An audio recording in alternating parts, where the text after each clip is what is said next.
Ang mga matang nagligtas sa kanya sa kadiliman, ang siya palang magiging mitya ng bago niyang pakikipaglaban.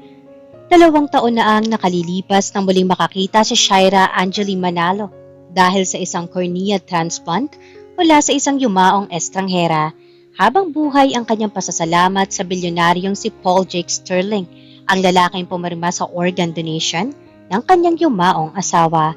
Ngunit ang akala ni Shaira na anghel ng kanyang buhay ay magiging mortal niyang kaaway nang magtagpo ang kanilang mga landas. Lumalabas na ang regalong paningin ay may napakalaking kapalit, ang natatangi at nag-iisang ari-ari ang ipinamana ng kanyang yumaong ama, ang lupang kinatitirikan ng kanyang dangal bilang isang anak sa labas.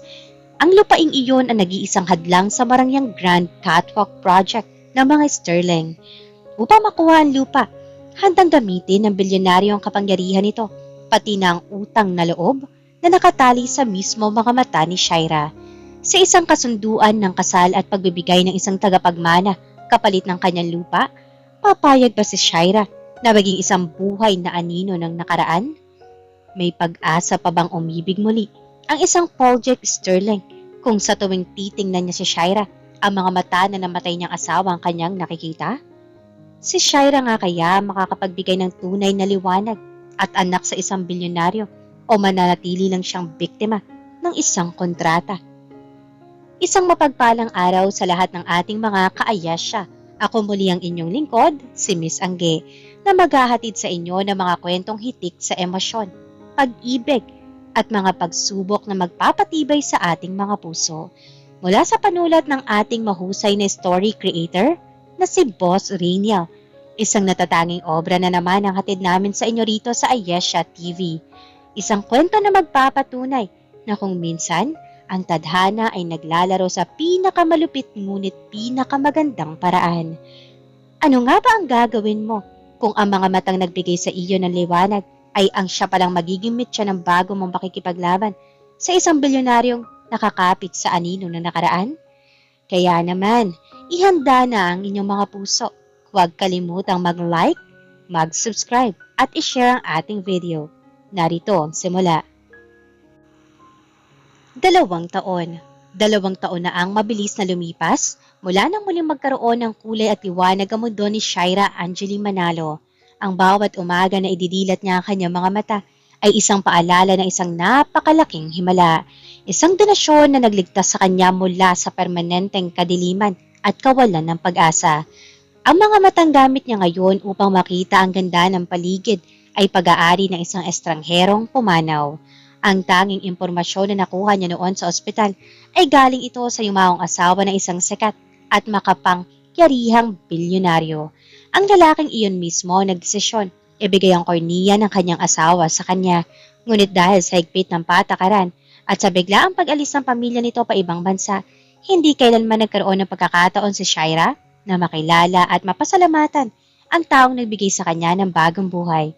Salamat po kung nasaan ka man ngayon, bulong ni Shaira sa harap ng salamin habang pinagmamasdan ng sarili nitong refleksyon. Ang kanyang mga mata, mabilog, kumikinang, malalim, at tila may sariling kwentong isinasalaysay. Ang pinakamagandang bahagi ng kanyang mukha ngayon. Ang mga matang ito nagbigay sa kanya ng lakas upang magpatuloy sa kabila ng mga pang-aapi ng ibang tao sa kanyang pagkatao. Subalit ang kapayapaang iyon na matagal niyang iningatan ay agad na nabulabog ng isang hapon. Nakarinig siya ng malalakas na yabag ng mga sapatos at mararahas na boses sa labas ng kanyang maliit na bahay. Isang marangya, makintab, at dambuhalang itim na SUV ang nakaparada mismo sa tapat ng kanyang bakuran. Ang bakurang iyon ay bahagi ng isang simpleng lupain na may lumang bahay. Ang tanging ari-ari ang ipinamana sa kanya ng kanyang yumaong ama. Siya ay isang anak sa labas, isang lihim na itinago sa mahabang panahon.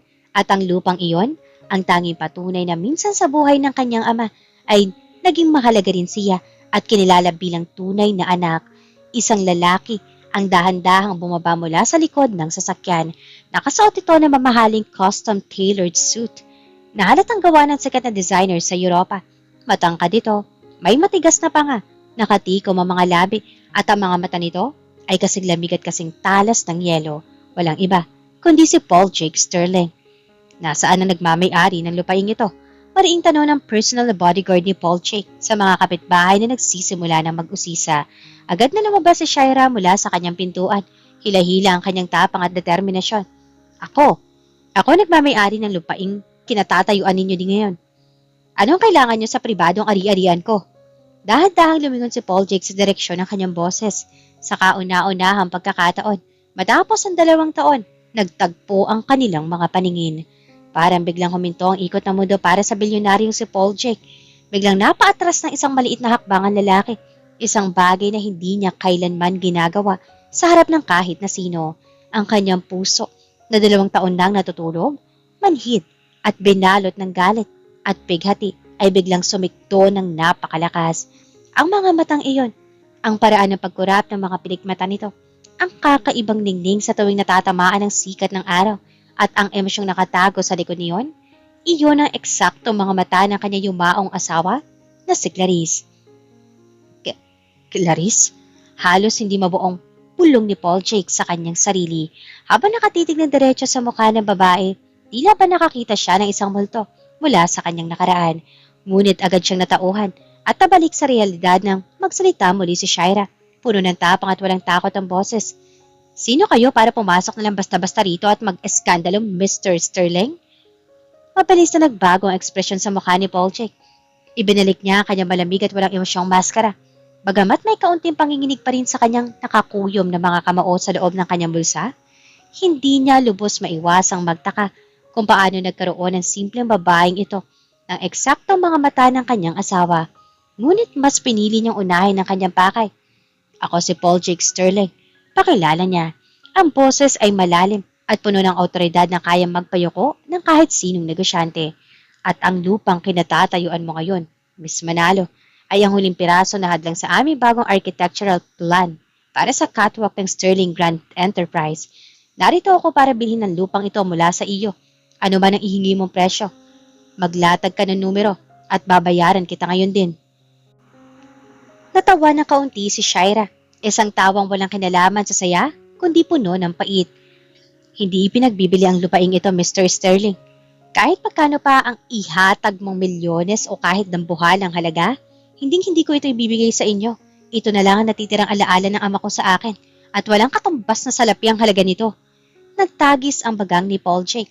Sanay siya sa mundo ng negosyo na lahat ng gusto niya ay nakukuha niya sa pamamagitan ng kapangyarihan at pera. Lumapit siya ng ilang hakbang kay Shaira. Dahan-dahan, hanggang sa ilang pulgada na lang ang pagitan nilang dalawa.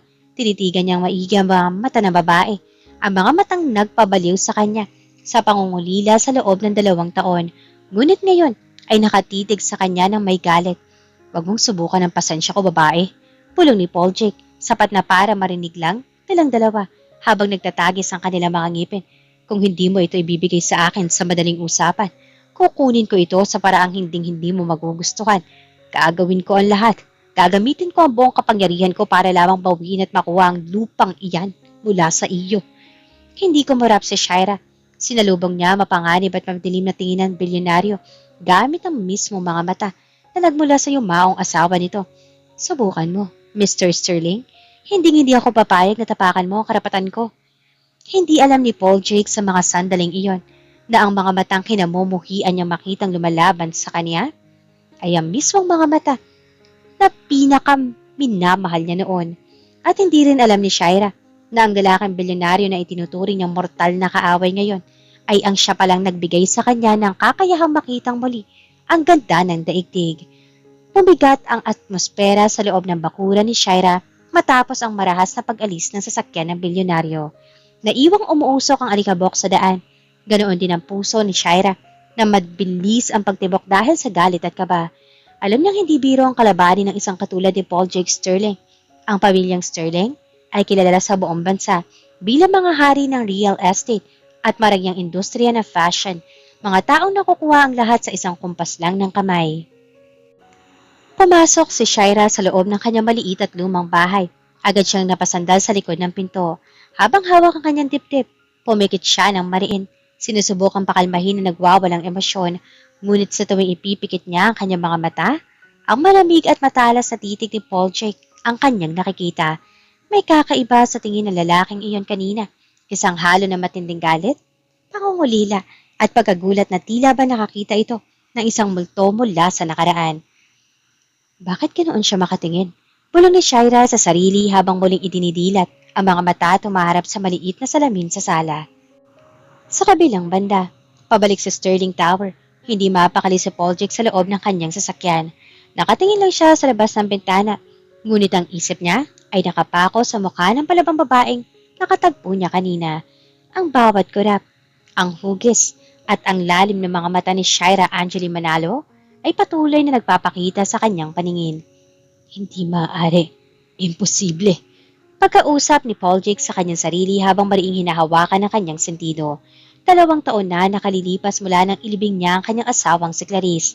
Siya mismo ang pumirma sa mga dokumento para i-donate ang mga korniya nito bago ito tuluyang ihatid sa huling hantungan. Isang desisyon na ginawa niya dahil iyon ang huling hiling ng asawa bago ito bawian ng buhay dahil sa isang malubhang karamdaman. Mark, tawag ni Paul sa kanyang sekretaryo at personal na investigator na nasa unahang upuan ng sasakyan. Yes, Sir Paul. Agad na sagot nito. Gusto kong imbestigahan mo ang babaeng iyon, si Shaira Angeli Manalo. Alamin mo ang tungkol sa kanya, ang kanyang pamilya, ang background ng lupang hawak niya, at kung ano ospital siya dinala 2 taon na ang nakalilipas. Gusto ko ang mga detalye sa mesa ko bago matapos ang araw na ito. Masusunod po, sir. Tugon ni Mark. Hindi nagtagal. Pagdating ni Paul sa kanyang malawak na opisina sa pinakatuktok ng Sterling Tower, iniabot na agad sa kanya ni Mark ang isang makapal na brown envelope. Agad na naupo si Paul sa kanyang swivel chair at mabilis na binuksan ang dokumento. Habang binabasa niya ang mga nakasulat, unti-unti nanlaki ang mga mata at parang nawalan ng hangin ang kanyang paligid.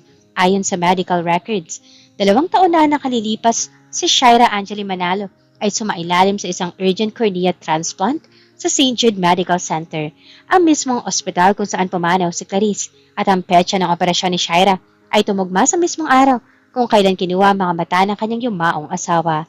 Pinitawa ni Paul ang mga papel. Napasandal siya at napahawak sa kanyang mukha. Isang mabigat na hininga ang dumaan sa kanyang mga labi.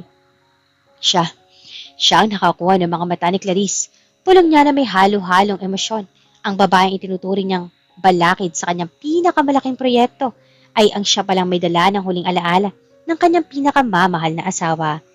Samantala, kinagabihan, abala si Shaira sa pag-aayos sa mga lumang gamit ng kanyang yumaong ama sa cabinet na makakita siya ng isang lumang envelope. Naglalaman ito ng mga sulat at ang duplicate ng titulo ng lupa. Ngunit may isang lumang clipping ng dyaryo na kasama rito. Isang balita tungkol sa pagpanaw ng asawa ng bilyonaryong si Paul Sterling.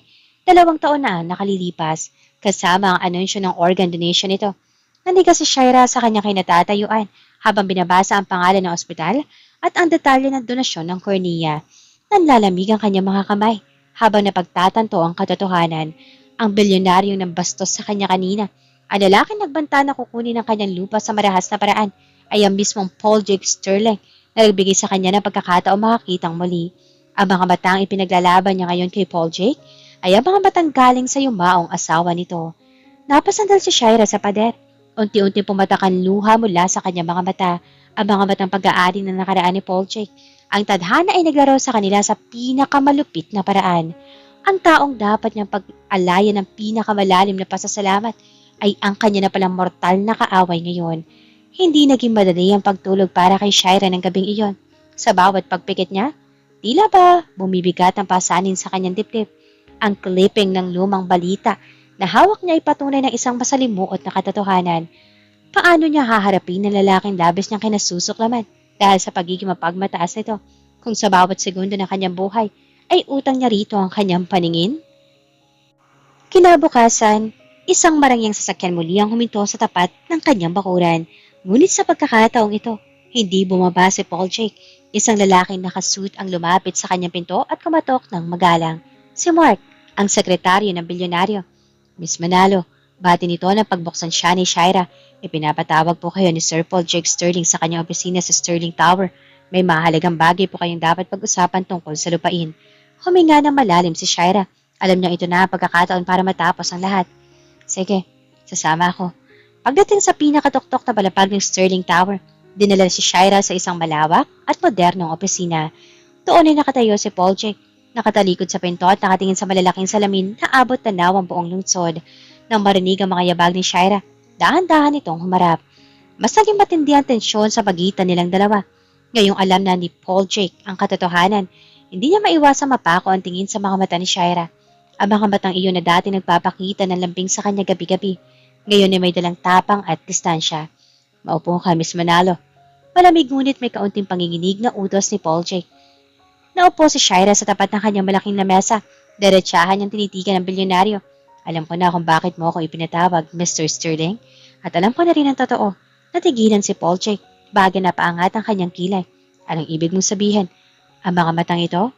Itinalatat ni Shaira ang kanyang daliri malapit sa kanyang muka. Galing ito sa yumaong asawa mo, hindi ba? Ikaw ang nag-donate ng mga kornea ni Clarice na siyang dahilan kung bakit ako nakakakita ngayon. Katahimikan ang bumalot sa buong silid. Hindi akalain ni Paul Jake na nalaman na rin ni Shaira ang lihim sa likod ng kanilang pagtatagpo. Tumayo siya at dahan-dahang lumapit sa gilid ng lamesa, malapit sa kinaroroonan ng babae. Kung ganoon, mas madali tayo magkakaunawaan. Panimula ni Paul Jake, sinusubukang itago ang emosyong unti-unti nagwawala sa kanyang dibdib. Utang mo sa akin at sa asawa ko ang buhay na mayroon ka ngayon, Shaira. Kung hindi dahil sa desisyon ko, nananatili ka pa rin nasa dilim. Kaya gagamitin ko ang utang na loob na iyan. Ibigay mo sa akin ang lupa bilang kabayaran at magiging patas na ang lahat sa atin. Nanlalamig ang mga kamay ni Shaira, ngunit hindi niya hinayaang magpakita ng kahinaan. Nasaktan siya sa narinig. Ang akala niyang isang gawa ng purong kabutihan ay ginagamit na ngayon bilang isang kasangkapan sa negosyo. Akala ko ba, bukal sa loob ang pagbibigay ng donasyon na ito? May pait sa boses ng tanong ni Shaira habang nanginginig ang kanyang mga labi. Gagamitin mo ba talaga ang huling alaala ng asawa mo para lang sa isang proyekto? Para lang sa catwalk ng mga Sterling? Huwag mong idadamay ang asawa ko sa usaping ito. Mariing hiyaw ni Paul Jake na tila ba tinamaan sa sinabi ng babae. Ang kanyang mga mata ay nanilisik sa galit. Ngunit may bahid ng matinding pangungulila habang nakatitig sa mga mata ni Shaira. Ang proyektong iyan ang huling disenyong iniwan ni Clarice bago siya mamamatay. Iyan ang pangarap niya na ipinangako kung tatapusin ko. Kaya gagawin ko ang lahat. Makuha ko lang ang lupang iyan na hahadlang sa pangarap ng asawa ko. Napatayo si Shaira. Doon niya naintindihan ng lahat. Ang bilyonaryo ay hindi lang gahaman sa lupa. Siya ay isang lalaki na sasaktan at nakakapit pa rin sa anino ng kanyang nakaraan. Humihingi ako ng tawad, Mr. Sterling. Habang buhay ako magpapasalamat sa iyo at kay Clarice dahil sa regalong ito ng paningin. Seryosong pahayag ni Shaira habang ang mga luha ay nagbabadihang pumatak mula sa mga matang minsan ng minahal ni Paul Jake. Ngunit ang lupang iyon ay pamana ng ama ko. Iyon na lang ang patunay na may halaga ako bilang anak sa labas. Kaya tatanggi pa rin ako. Hindi ko ibibigay ang lupa kahit na singilin mo pa ako sa utang na loob na ito. Mabilis na tumalikod si Shaira at naglakad patungo sa pinto. Iniwan si Paul Jake na nakatayo, naguguluhan at muling tuluyan na talo ng emosyon habang pinagmamasdan ng bawat hakbang ng babaeng nagtataglay ng mga mata ng kanyang nakaraan. Hindi nagtagal matapos ang sagutan ni Shaira at Paul Jake sa opisina. Isang matinding unos ang dumarating sa buhay ng dalaga. Ang akala niyang tahimik na paninindigan ay guguho dahil sa isang hindi inaasahang balita mula sa pamilya ng kanyang yumaong ama. Isang gabi, biglang sumugod sa kanyang bahay ang kanyang tiyahin, ang kapatid ng kanyang ama sa legal na pamilya. Umiiyak ito at halos tumuluhod sa harap ni Shaira. Ang legal na pamilya ng kanyang ama ay nalulubog sa dampuhalang utang dahil sa naluging negosyo. At ang masama pa rito, ginamit nilang sangla ang iba pang ari-arian na nakapangalan sa kanilang pamilya. Kung hindi sila makakabayad sa loob ng isang linggo, tuluyan silang makukulong at mawawalan ng tirahan. At ang tanging paraan para maisalba sila ay kung sasangguni sila sa isang mayamang mamumuhunan na walang iba kundi ang mga Sterling. Shaira, nagmamakaawa ako sa iyo. Tulungan mo kami. Hikbe ni kanyang tiyahin. Nalaman namin na interesado si Mr. Paul Jake Sterling sa lupaing iniwan sa iyo ng papa mo. Sabi ng abogado niya kung pumayag ka makikipagnegosasyon, babayaran niya lahat ng utang ng pamilya natin na bibigyan pa kami ng kapital para magsimula muli. Alang-alang sa alaala ng papa mo, huwag mo kaming pabayaan. Nanghina ang mga tuhod ni Shaira. Napahawak siya sa lamesa habang unti-unti pumapatak ang kanyang luha. Ramdam niya ang matinding-tindi ng gipit. Ang lalaking sumira sa kanyang kapayapaan ay ginamit ang kahinaan ng kanyang pamilya para pilitin siyang sumuko. Kinaumagahan, bumalik si Shaira sa Sterling Tower. Sa pagkakataong ito, hindi siya pumunta bilang isang palamang kaaway, kundi bilang isang taong natalo ng pagkakataon. Pagpasok niya sa opisina ni Paul Jake, nakaupo ang bilyonaryo sa kanyang marangyang upuan. Tila ba inaasahan na ang kanyang pagdating. Walang mababakas na emosyon sa mukha nito, ngunit ang kanyang mga mata ay nanatiling nakatitig sa mga mata ni Shaira. Maupo ka, Shaira. Formal na saad ni Paul Jake. Ipinapalagay ko na natanggap mo na ang alok ng aking abogado. Napakalupit mo. Nangangatog ang boses na sabi ni Shaira habang mariing nakakuyom ang kanyang mga palad. Ginamit mo ang kahinaan ng pamilya ng ama ko para lang makuha ang gusto mo? Ganyan ba talaga kayo mga yayaman? Ganyan ba ang kapalit ng mga matang ibinigay mo sa akin? Tumayo si Paul Jake. Inaayos ang kanyang suit at lumapit sa tapat ni Shaira. Negosyo lang ito, Shaira. At sa negosyo, ginagamit ko ang lahat ng alas na mayroon ako para manalo. Ang lupang iyon ang kailangan ko para sa catwalk ni Clarice. Ngunit huwag kang mag-alala. Hindi na basta perang ibabayad ko sa iyo. May bago akong kasunduan. Inalapag ni Paul Jake ang isang makapal na dokumento sa ibabaw ng lamesa. Ang pamagat nito, Marriage and Legal Heir Contract. Nanlaki ang mga mata ni Shaira habang binabasa ang mga nakasulat. Kasal? Anong ibig sabihin nito? Gusto ng pamilya ko, lalo na ng aking lolo, na magkaroon na ako ng tagapagmana upang matiyak ang linya ng Sterling Grand Enterprise. Palamig na paliwanag ni Paul Jake, bagamat may kaunting tensyon sa kanyang boses habang nakatitig sa mukha ng dalaga. Hindi ko kaya magpakasal sa ibang babae dahil si Clarice lang ang minahal ko. Ngunit ikaw ang nagtataglay ng mga mata niya. Kung magpapakasal ka sa akin at bibigyan mo ko ng isang anak, isang legal na tagapagmana ng mga Sterling, ang lupang ipinamana ng ama mo ay mananatiling nakapangalan sa iyo pagkatapos ng kontrata at babayaran ko ang bawat sentimo ng utang ng pamilya mo ngayon din. Napatitig si Shaira kay Paul Jake, isang kasunduan ng kasal kapalit ng lupa at ng kaligtasan ng kanyang pamilya at ang pinakamasakit, gagamitin siya bilang isang instrumento para magsilbing anino ng yumaong asawa nito. Isang anak kapalit ng lahat?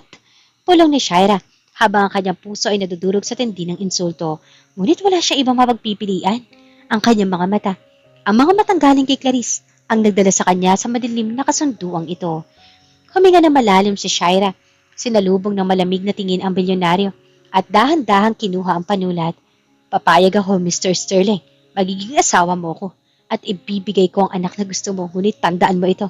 Ang katawan at ang mga mata ko lang ang hawak mo sa kontratang ito. Ngunit hindi mo makukuha ang aking pagkatao.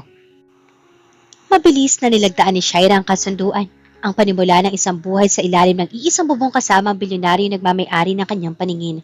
Mabilis at tahimik ang naging pagpapakasal ni Shaira at Paul Jake. Walang marangyang handaan, walang damuhalang selebrasyon na madalas inaasahan sa isang Sterling. Isang simpleng permahan lamang sa harap ng huwes, kasama ang ilang piling saksi at mga abogado na humawak ng kanilang kontrata. Mula sa araw na iyon, opisyal ng binago ng batas ang kanyang pangalan. Siya na si Shaira Angeli Manalo Sterling, ang bagong Mrs. Sterling, ngunit isang asawa na walang pag-ibig at nakatali lamang sa isang kasunduan. Agad nagdala si Shaira sa mansyon ng mga Sterling matapos ang seremonya. Ang mansyon ay napakalawak, napakaganda, ngunit binalot ng isang nakabibinging katahimikan. Ang bawat sulok ay pinalis ng karangyaan, subalit walang init ng isang tunay na tahanan. Ito ang magiging silid mo. Malibig na pahayag ni Paul Jake habang binubuksan ng pinto ng isang malawak na master's bedroom sa ikalawang palapag. Pumasok si Shaira, dala ang kanyang nag-iisang lumang maleta. Lumingon siya at napansin na may isa pang pinto sa loob ng silid na nagdurugtong sa isa pang kwarto. Silid ko rin ang katabing yan. Digtong ni Paul Jake habang inaayos ang manggas ng kanyang suit. Magkasama tayo sa isang bubong. Ngunit may kanya-kanya tayong espasyo maliban na lamang kung kailangan nating tuparin ang nakasaad sa ating kontrata. Naramdaman ni Shaira ang biglang pag-akyat ng dugo sa kanyang mga pisngi dahil sa hiya at tensyon. Ngunit pinilit niyang panatilihin ang matapang na ekspresyon. Sinalubong niya ang titig ng bilyonaryo gamit ang kanyang mapilog at makinang na mga mata. Huwag kang mag-alala, Mr. Sterling. Alam ko obligasyon ko. Hindi ko nakakalimutan kung bakit ako nandito. Natitigilan si Paul Jake sa tuwing titingnan niya ng diretso si Shaira. Unti-unting nawawala ang kanyang focus. May kung anong puwersa sa mga mata niyo na humihila sa kanya pabalik sa mga panahong masaya pa siya. Ngunit sa tuwing maririnig niya ang matapang at malamig na boses ni Shaira, napapaalalahanan siya na ang babaeng nasa harap niya ngayon ay hindi si Clarice. Si Shaira ay palaban, may sariling paninindigan at hindi basta-basta nagpapasupil. Ang pagkalitong ito ay nagsisimulang magbunga na matinding tensyon sa loob ng kanyang dibdib. Lumipas ang mga unang linggo ng kanilang pagsasama na tila ba mga estranghero sa iisang bubong.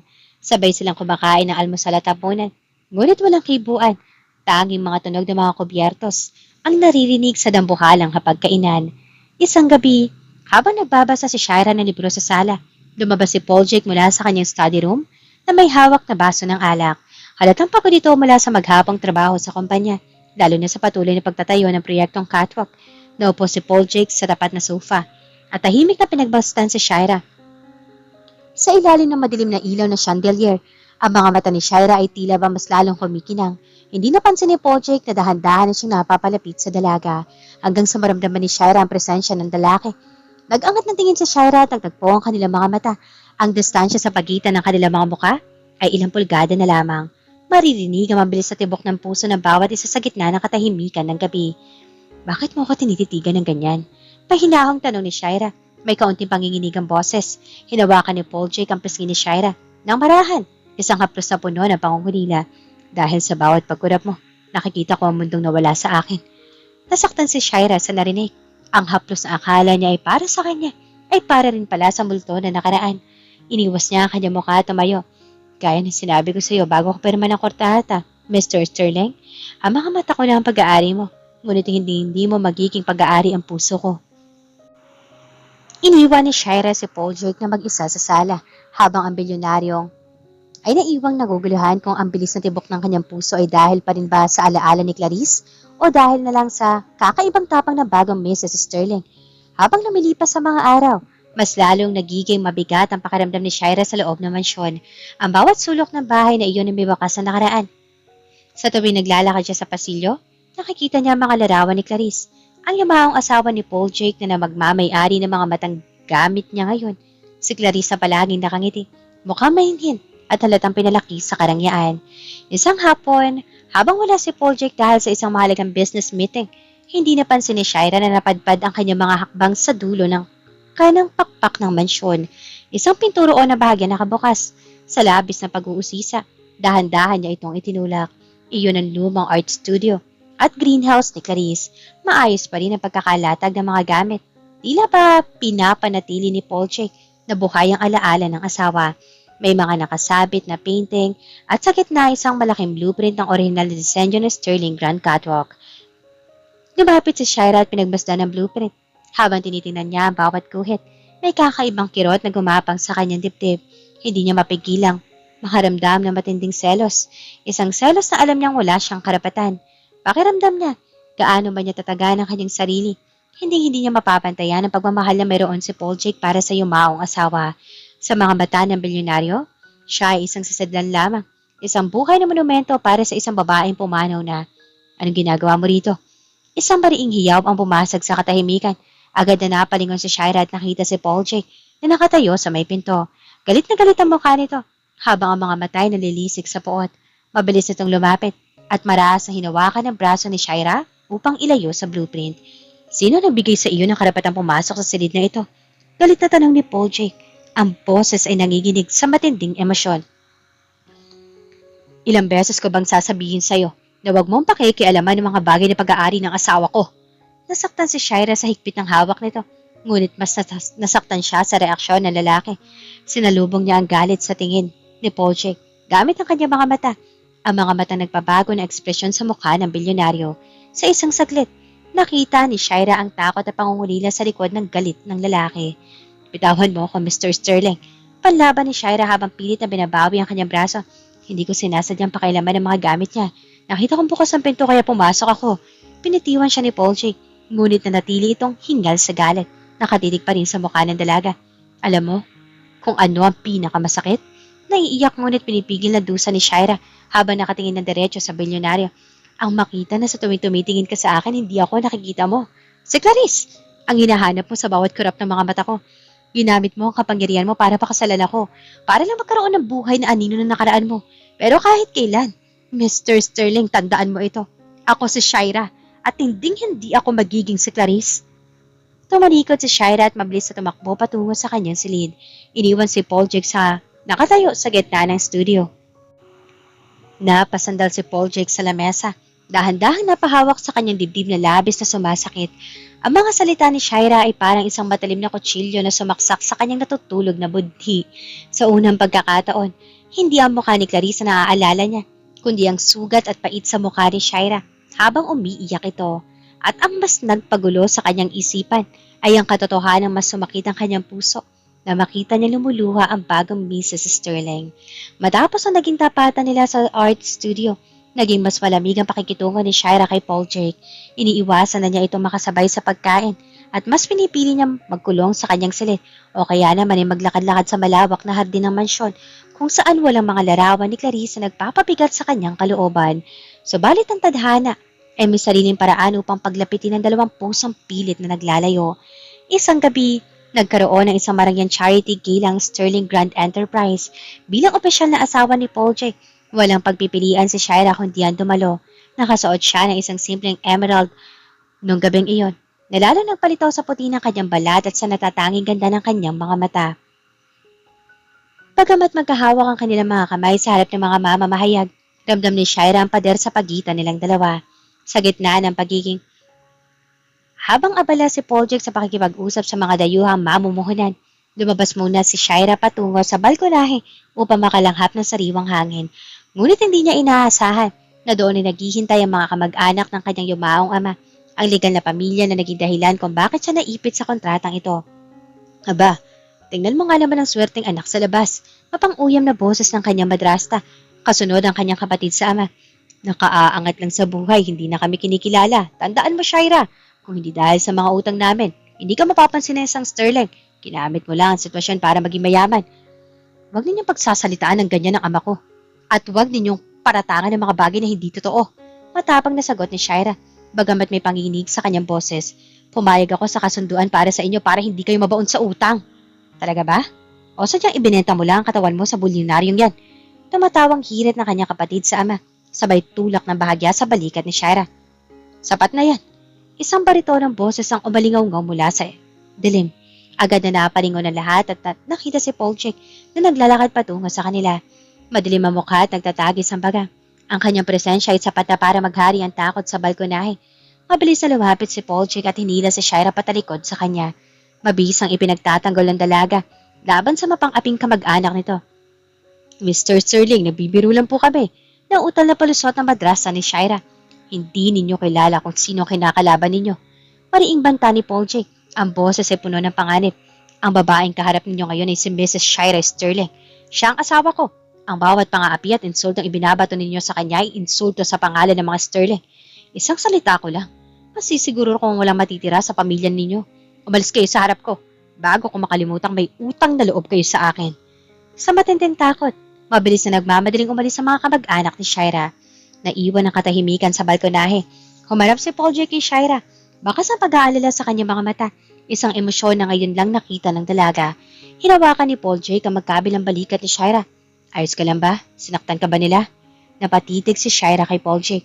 Sa mga sandalang iyon, ang nakikita niya ay hindi ang bilyonaryo nagmamasid sa anino ng kanyang yumaong asawa. Ang nakita niya ay isang lalaking handang pumatay para ipagtanggol siya. Sa unang pagkakataon, matapos ang ilang buwang pagsasama, naramdaman ni Shira ang isang kakaiba at mabilis na tibok sa kanyang puso. Isang tibok na hindi para sa nakaraan, kundi para sa lalaking nasa harap niya ngayon. Ang gabi ng charity gala ay naging mitya ng malaking pagbabago sa pagitan ni Shira at Paul Jake.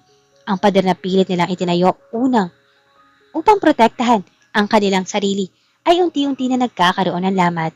Pagka-uwi nila sa mansyon, binalot sila ng kakaibang katahimikan sa loob ng sasakyan. Hindi na ito ang malamig at nakatutulig na katahimikan tulad ng dati, kundi isang tensyon na puno ng mga hindi masabing emosyon. Pumasok si Shira sa kanyang silid at agad na lumapit sa salamin upang tanggalin ang kanyang mga hikaw.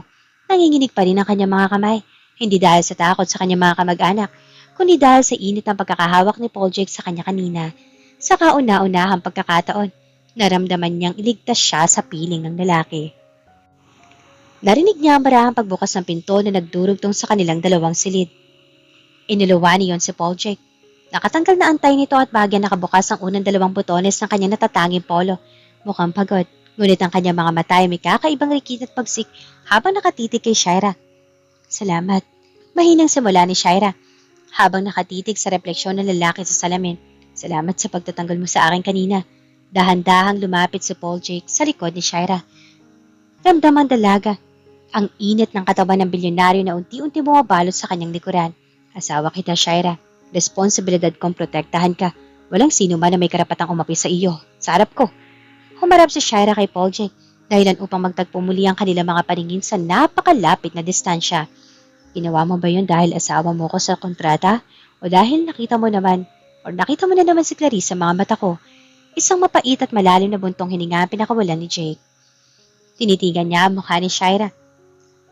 Ang hugis ng kanyang ilong, ang kurbada ng kanyang mga labi, at ang tapang na nakasulat sa bawat linya ng kanyang mukha. Dahan-dahang itinaas ni Paul Jake ang kanyang kamay at hinaplos sa pisngi ni Shaira. Ngunit sa pagkakataong ito, walang panginginig ng pangungulila. Ang hinaplos niya ay may ibang kahulugan. Sa simula, oo, ang mga mata lang ni Clarice ang hinahanap ko.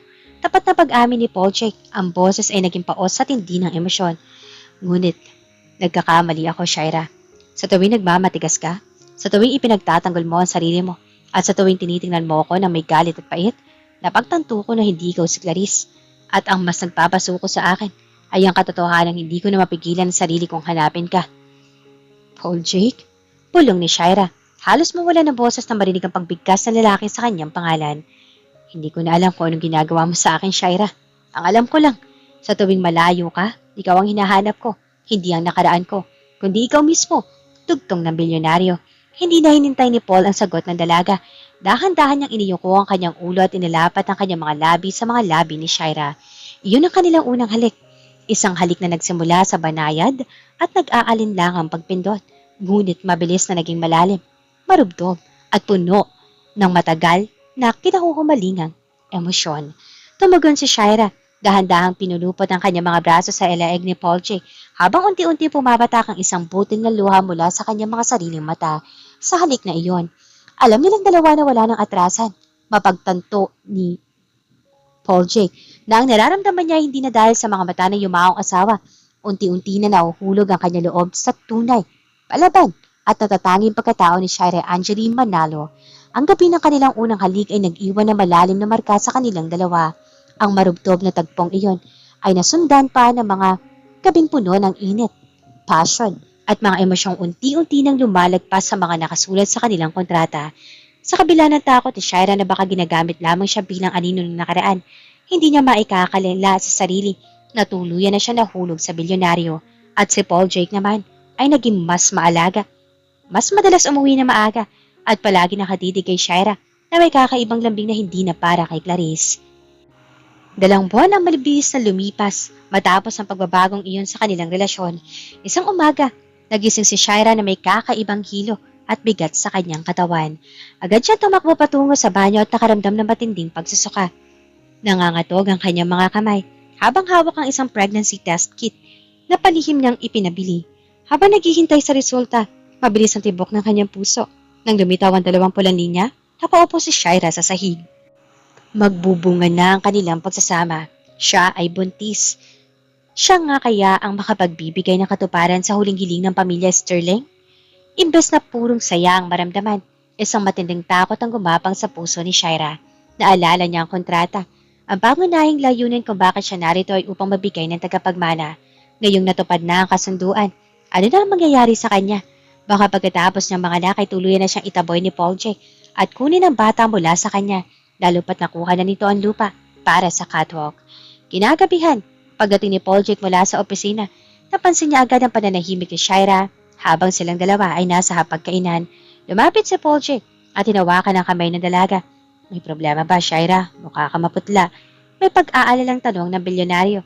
Huminga na malalim si Shaira.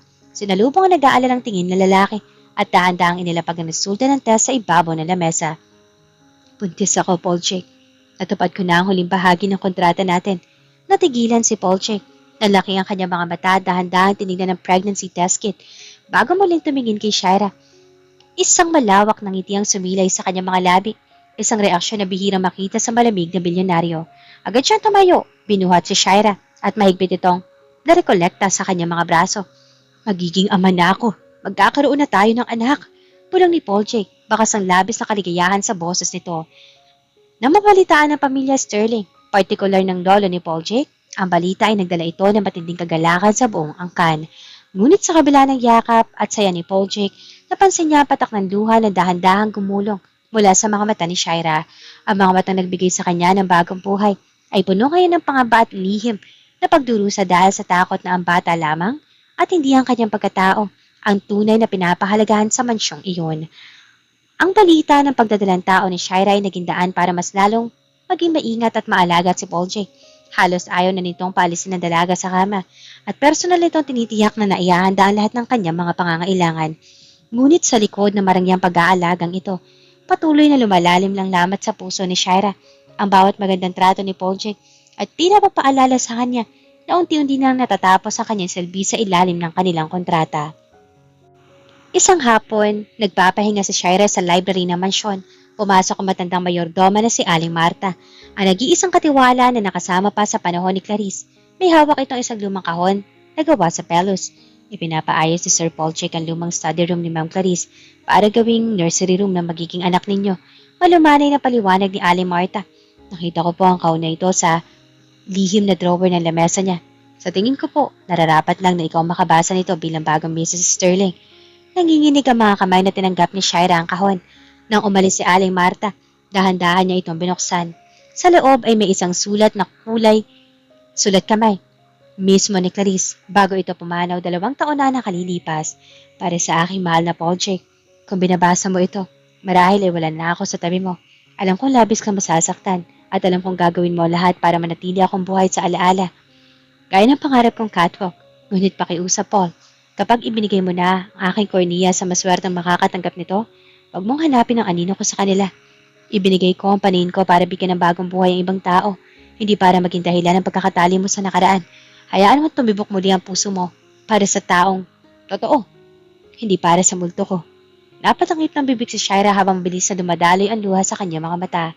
Doon niya napagtanto na si Clarice mismo ay ninais na lumaya si Paul Jake. Ngunit ang emosyong iyon ay agad na napalitan ng takot. Nang marinig niya ang mabibigat na yabak ni Paul Jake papasok sa library, na makita na bilyonaryo ang hawak na sulat ni Shaira, biglang nagbago ang ekspresyon ng mukha nito. Naging tensyonado ang buong paligid. Bakit mo binabasa ang mga personal na gamit ni Clarice? Mariing tanong ni Paul Jake, bagamat walang galit kundi takot ang mababakas sa kanyang tinig. Takot na tuluyang lumayo si Shaira. Tumayo si Shaira, hawak ang sulat sa kanyang dibdib. Pinasa ko ito dahil gusto kong malaman ang katotohanan. Paul Jake, gusto ko malaman kung hanggang kailan ako magiging anino lang ng asawa mo. Shaira, hindi ganyan. Subok na lumapit si Paul Jake, ngunit napaatras si Shaira. Natupad ko na ang kontrata, Paul Jake. Buntis na ako. Ibibigay ko ang tagapagmana na gusto ng pamilya mo at nakuha mo na ang lupa para sa catwalk ni Clarice. Sumasakit ang dibdib na hiyaw ni Shaira habang patuloy na lumuluha ang mga matang galing sa nakaraan ng lalaki. Pero hindi ko na kaya. Hindi ko kayang manatili rito habang iniisip na ang bawat yakap at halik mo ay dahil lang sa nakikita mo mga mata niya sa akin. Napapagod na akong maging kapalit lang. Hindi nakapagsalita si Paul J. Ang kanyang dila ay tila napipi dahil sa bigat ng katotohanan. Gusto niyang sabihin na mahal niya si Shaira. Ngunit ang sarili niyang takot na aminin na tuluyan na niyang nalimutan na nakaraan na naging hadlang. Ang katahimikang iyon ni Paul J. ay naging huling kompirmasyon para kay Shaira. Isang lamat na tuluyan na sumira sa kanilang natitirang pag-asa.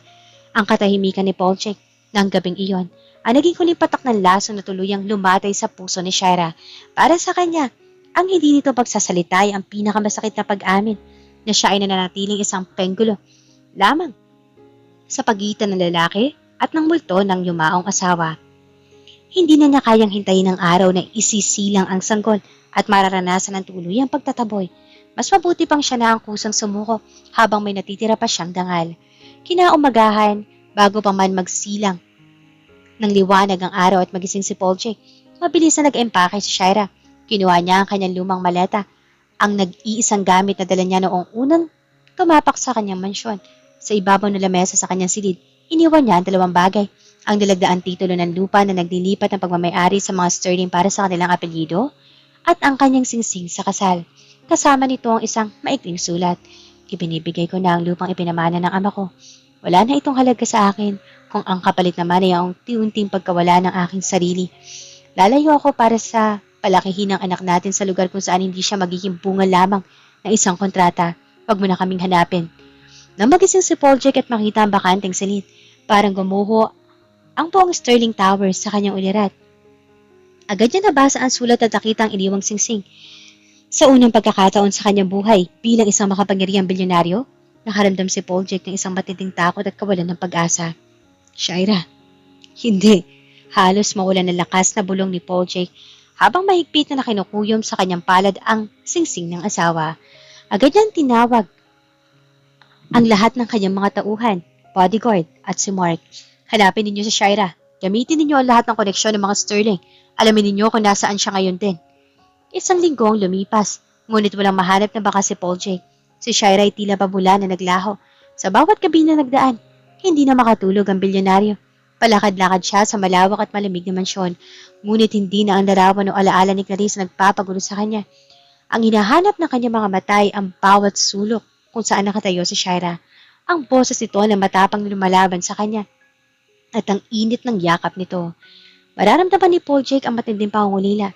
Isang pangungulila na napagtanto niyang hindi para sa mata ni Clarice, kundi para sa buong pagkatao mismo ni Shira Angeli Manalo. Ang mga matang ibinigay niya noon ay naging tulay lamang. Ngunit ang tunay na nagpabalik ng tibok sa kanyang patay na puso ay ang mismo babaeng palabang nag-iwan sa kanya ngayon. Napasandal si Paul Jake sa gilid ng bentana ng silid ni Shira habang hawak ang sulat nito. Pumatak ang kanyang sariling mga luha. Sa huli, nakuha nga niya ang lupa para sa catwalk. Ngunit tuluyan naman niyang naiwan ang natatanging babaeng tunay niyang binahal muli. Gagawin niya ang lahat. Gagamitin niya ang buong yaman niya. Mahanap at mabawi lamang ang kanyang totoong asawa. 7 buwan na mabilis na lumipas. Sa isang tahimik at simpleng bayan sa probinsya, malayo sa marangya at magulong mundo ng mga Sterling, nanirahan si Shira. Sa tulong ng isang matalik na kaibigan, nagtayo siya ng isang maliit na tindahan ng mga bulaklak. Malaki na ang kanyang tiyan at anumang araw ay nakahanda na siyang isilang ang bagong tagapagmana ng mga Sterling. Pagkamat payak ang buhay, may kapayapaan na sa kanyang puso, maliban na lamang sa gabi, kung kailan hindi niya mapigilang alalahanin ng lalaki nagbigay sa kanya ng paningin at ng pag-ibig. Isang hapon, habang nag-aayos si Shira ng mga sariwang rosas sa labas ng kanyang tindahan, isang pamilyar na tunog ng sasakyan na huminto sa tapat. Isang marangyang itim na SUV na bitawan ni Shira ang hawak na gunting. Lumabas mula sa sasakyan si Paul Jake Sterling. Mukha itong pagod, medyo puyat, ngunit ang kanyang mga mata ay nag-aapoy sa matinding emosyon na makita ang dalaga. 7 buwan siyang muling walang tigil sa paghahanap at sa wakas, narito na ang kanyang asawa. Mabilis na lumapit sa Paul Jake. Agad na napaatras si Shira. Hawak ang kanyang malaking tiyan. Paul Jake, paano mo ako nahanap? Ibinigay ko na ang lupa. Ano pa ang kailangan mo sa akin? Hindi sumagot si Paul Jake sa pamamagitan ng salita. Salip lumuhod ito, mismo sa harap ni Shira. Sa dumi ng lupa, isang bagay na hindi gagawin ng isang mapagmataas sa bilyonaryo. Hinawakan niya ang mga kamay ni Shira, habang ang mga luha ay malayang dumadaloy sa kanyang mga pisngi. Patawad, Shira. Patawad kung naging bulag ako sa totoong nararamdaman ko. Higpi ni Paul Jake, ang boses ay nanginginig sa pagsisisi. Hindi ko kailangan ng lupa. Hindi ko kailangan ng kontrata. Ikaw ang kailangan ko, Shira. Ang tanga ko dahil hinayaan kong isipin mo na anino ka lang ni Clarice. Patawad kung natakot akong aminin na binuo mo muli ang nadurog kong mundo. Napatitig si Shira sa lalaki. Sa mga matang galing kay Clarice, nakita niya ang purong katapatan sa mga mata ni Paul Jake. Walang anino na nakaraan. Doon, tanging ang pagmamahal para sa kanya. Kay Shira Angeli Manalo. Mahal kita, Shira. Hindi dahil sa mga mata mo, kundi dahil sa tapang mo, sa kabutihan mo at sa kung sino ka pakiusap. Umuwi ka na sa akin. Hayaan mo akong maging tunay na asawa sa iyo at ama sa anak natin. Pagmamakaawa ni Paul Jake. Hindi na napigilan ni Shira ang kanyang sarili. Lumuhod din siya at niyakap na mahigpit sa Paul Jake. Habang sabay silang umiiyak sa ilalim ng sikat ng araw, ang pait na nakaraan ay tuluyan na natunaw sa init ng kanilang totoong pag-ibig. Ilang linggo matapos ang kanilang pagbabalikan, isinilang ni Shira ang isang malusog na sanggol na lalaki, si Paul Sterling Jr., ang bagong tagapagmana na nagdala ng tunay na liwanag sa mansyon ng mga Sterling. Ang proyektong catwalk ay natapos din. Ngunit hindi na ito monumento ng pighati, kundi isang simbolo ng paglaya at pagpapasalamat sa nakaraan. Habang karga ni Paul Jake ang kanilang anak at nakasandal si Shira sa kanilang balikat, pinagmasdan nila ang paglubog ng araw. Ang bilyonaryo ay natutong umibig muli, hindi dahil sa nakita niya ang mata niya yumaong asawa, kundi dahil natagpuan niya ang kanyang buhay sa katauhan ng isang natatangi at palabang babae, si Shira, ang tunay na nag-iisang Mrs. Sterling. 1 taon matapos isilang ang maliit na si Paul Jr., tuluyan na nagbago ang enerhiya sa loob ng mansyon ng mga Sterling. Ang dating malamig, tahimik, at tila sementeryong bahay ay napalitan na ngayon ng tunog ng maliliit na yabag ng paa. tawa ng isang sanggol at ang masiglang boses ni Shaira. Isang maagang umaga, nagising si Paul Jake na nawala si Shaira sa kanyang tabi. Ngunit sa pagkakataong ito, hindi na siya kinabahan. Alam niya kung nasaan ang kanyang asawa. Inayos niya ang kanyang silk robe at dahan-dahang naglakad patungo sa dulo ng kanang pakpak ng mansyon sa lumang art studio ni Clarice. Ngunit hindi na ito ang madilim at bawal na silid noon. Ang pinto ay malawak na nakabukas. Hinahayaang pumasok ang liwanag ng mga umaga at ang sariwang hangin mula sa hardin. Ang mga pader ay napintahan na ng mga maaliwalas na kulay. At sa gitna, imbes na mga blueprint na negosyo, ay may malaking canvas kung saan nagpipinta si Shaira kasama ang kanilang anak na nakaupo sa isang sadyang ginawang playpen. Tahimik na sumandal si Paul Jake sa hamba ng pinto. Nakapamulsa habang may malawak na ngiti sa kanyang mga labi. Pinagmamasdan niya ang kanyang mag-ina. Oh, isang na pala ang papa mo. Nakangiting wika ni Shaira nang papansin ang refleksyon ni Paul Jake sa salamin. Lumingon siya. May kaunting bahid ng kulay dilaw na pintura sa kanyang pisngi. Ngunit ang kanyang mga mata, ang mga mata ng dala sa kanila sa mahabang pagsubok, ay kumikinang sa purong kaligayahan. Lumapit si Paul Jake. Hinalikan si Shaira na matamis sa mga labi bago binuhat ang humahagik-gik na si Junior. Anong ginagawa ng dalawang pinakamalagang tao sa buhay ko ng ganito kaaga? Tinutulungan ako ni Junior na tapusin ang painting na ito. Sagot ni Shaira habang itinuturo ang canvas. Nalaki ang mga mata ni Paul Jake na makita ang disenyo. Ito ay isang painting ng isang magandang hardin ng mga bulaklak. At sa gitna ay may dalawang anino ng babae na magkakawak kamay. Sa ilalim may isang malaking puno. Isang anino na may mahabang buhok tulad ni Clarice. At isang anino na may tindig na isang palamang babaeng tulad ni Shaira. Sa itaas ng painting, nakasulat ang mga salitang, isang paningin, dalawang buhay, isang pag-ibig. Naging emosyonal si Paul Jake. Niyakap niya si Shaira mula sa likod habang ang kanilang anak ay nakakarga sa kanyang kaliwang braso. Napakaganda, mahal ko. Paul? Mahinang tawag ni Shaira habang nakasandal ang ulo sa matigas sa dibdib ng bansa. Gusto kong malaman mo na hindi ko na nararamdaman ng selos o takot na ramdaman ko roon dito dahil alam ko kung bakit tayo pinagtagpo ng tadhana. Bakit? Pulong na bilyonaryo sa kanyang tenga dahil ang mga matang ito, hindi ito ibinigay sa akin para maging kapalit ng asawa mo. Ibinigay ito ni Clarice sa akin dahil alam niya ako lang may sapat na tapang para ibalik ang tibok ng puso ng natutulog kong bilyonaryo. Nakangiting sagot ni Shaira, sabay tingin ng diretso sa mga mata ni Paul Jake. Sa pagkakataong ito, nang tinitigan ni Paul Jake ang mga mata ng asawa, wala na siya nakitang anino ng mga nakaraan. Ang nakikita na lamang niya ay ang kanyang kasalukuyan at ang kanyang hinaharap. Ang donasyon ng mata, 2 taon na nakalilipas, ay hindi pala isang utang na loob na dapat bayaran, kundi isang regalo ng tadhana upang gabayan ang dalawang nawawalang kaluluwa patungo sa isa't isa. Salamat, Shaira Angela Sterling. Taimtim na pahayag ni Paul Jake bago muling nilapat ang kanyang mga labi sa asawa. Salamat sa pagbibigay sa akin ng isang pamilya at sa pagiging tunay na liwanag ng aking buhay. At sa ilalim ng sikat ng araw ng umaga, sa loob ng silid na minsan ng binalot ng pigati, isang bagong kabanata ng walang katapusang pag-ibig ang sabay nilang sinusulat. Isang buhay kung saan ang nakaraan ay pinapahalagahan, ngunit ang kasalukuyan ay buong pusong ipinaglalaban. At dito na po nagtatapos ang ating kwento. Isang pagpapatunay na ang tunay na pag-ibig ay hindi natatagpuan sa paghahanap sa anino ng nakaraan, kundi sa pagtanggap at pagpapahalaga sa taong narito sa ating kasalukuyan. Muli, isang malaking pasasalamat sa ating tagagawa ng kwento, si Boss Rainiel, sa paghahatid ng napakagandang obrang ito na sigurado nag-iwan na marka sa ating mga puso. At bago po tuluyang magpaalam ang Ayesha TV, isang napakalaking pagpupugay at mahigpit na yakap ang nais naming ihatid sa ating mga kababayang OFW na nakatutok ngayon mula sa iba't ibang sulok ng mundo. Alam po namin kung gaano kahirap ang mag-isa sa ibang bansa, ang labanan ng homesick, ang lamig ng panahon at ang bigat ng matrabaho para lamang maitaguyod ang pamilyang naiwan sa Pilipinas. Maraming salamat po dahil sa kabila na inyong kapaguran pagkatapos ng isang mahabang araw, pinipili ninyong gawing kasama ang Ayesha TV upang kahit paano ay maaliw at makaramdam ng init ng tahanang Pilipino. Kayo po ang aming inspirasyon sa bawat kwentong aming isinusulat at sinasalaysay. Naway sa pamamagitan ng tinig kong ito at ng mga kwento ni Boss Rainiel ay naihahatid namin sa inyo ang yakap ng lupang sinilangan. Mag-ingat po kayo palagi riyan, nasaan man kayong panig ng bansa ngayon. Mga ka-Ayesha, nagustuhan nyo ba naging takbo ng kwento ni Paul Jake at Shaira? I-comment niyo ang inyong mga saloobin sa ibaba.